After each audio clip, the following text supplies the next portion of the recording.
always had this question in my head since the first time that I saw the scene with the broken Yamato. Hey, Voice and Young YouTube, my name is Tsele and welcome to this Devil May Cry 5 video where I wanted to share my thoughts and theories on how I think Yamato might ended up being broken, since it is something that we've never got an answer to, at least not yet. In case you will enjoy the video, leave a thumbs up and consider pushing the red button for more DMC and other gaming content. So with that being said, let's jump right into it. This is a trial from the heavens above. Okay, right off the bat, I know that these theories might sound crazy, but regardless, they can be considered as canon since we've never seen Yamato on screen to break. Thus, for my first and craziest theory, it is possible that Vergil himself split his beloved katana in two.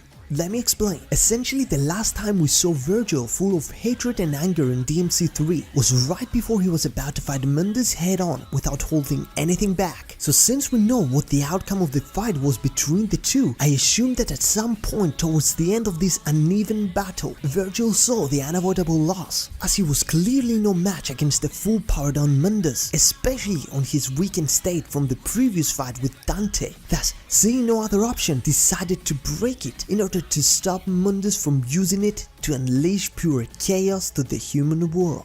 Based on that, I know some people may argue, and I can't deny it, that indeed makes sense that it's highly unlike Vergil wanted to protect and care about the safety of the human world. That's why he broke Yamato, cause it is a fact that he hates his human side so much. But on the other hand, we can't either neglect the extreme tension / pressure that he probably felt right before the end, which made him consider that the humans he despises so much are actually a part of his personality too, and most importantly, his beloved mother Eva was one of them too.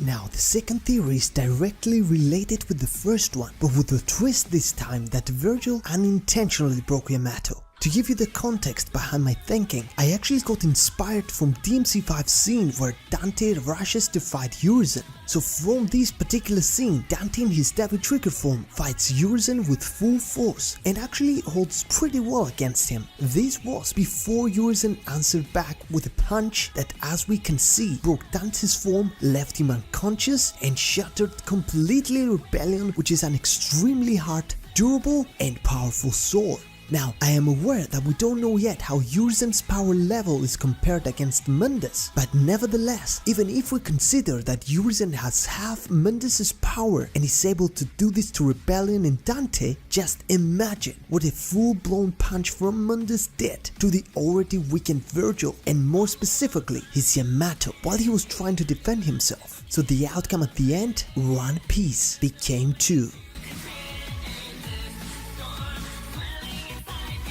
Theory number 3. Here I'm leaving aside the possibility of Vergil willingly or not to broke Yamato, and I'm considering that the Order of the Sword is the one that did it. Specifically, I'm talking about Agnes. Before I move on, let's have a look on this scene from DMC 4.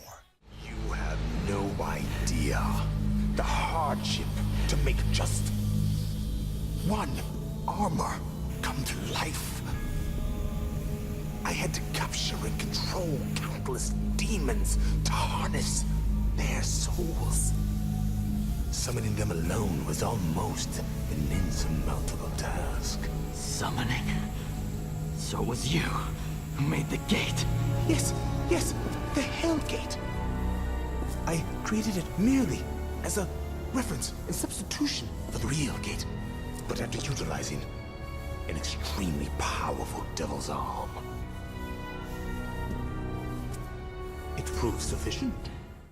Basically, what I'm implying here might have happened based on what Agnes said is that he wanted to harness souls in order to bring to life all these Angel Knights. Therefore, he created another Hellgate merely as a reference to substitute the real one. So it is possible that he might use Yamato in an attempt to enable the gate before he utilized this very powerful devil's arm that he was talking about. And that's where I assume Yamato might have broken. Maybe if indeed used it, did it the wrong way, or maybe Yamato was solely meant to be used a certain way and exclusively from the original owners, like Sparta, Virgil, Dante, or their descendants like Nero. Now, to be quite honest, after watching the Agnes scene several times, I realized that there are a few inconsistencies in the specific scene that probably are mistakes in writing, or simply Agnes was trying to trick and confuse Nero by not telling the truth. One in particular is where he said that made only one gate as a substitute to the real one, and it is a fact that throughout the course of the game we find for sure more than just one. Additionally, this also means that the same mistake happened with those devil arms, since again he said he utilized only one, and as it is purely logical, each gate needed one to be enabled. Therefore we got another mistake. So based on these things mentioned, from all three theories that I came up with, I feel this one is the weakest, but nevertheless still deserves a place on the list.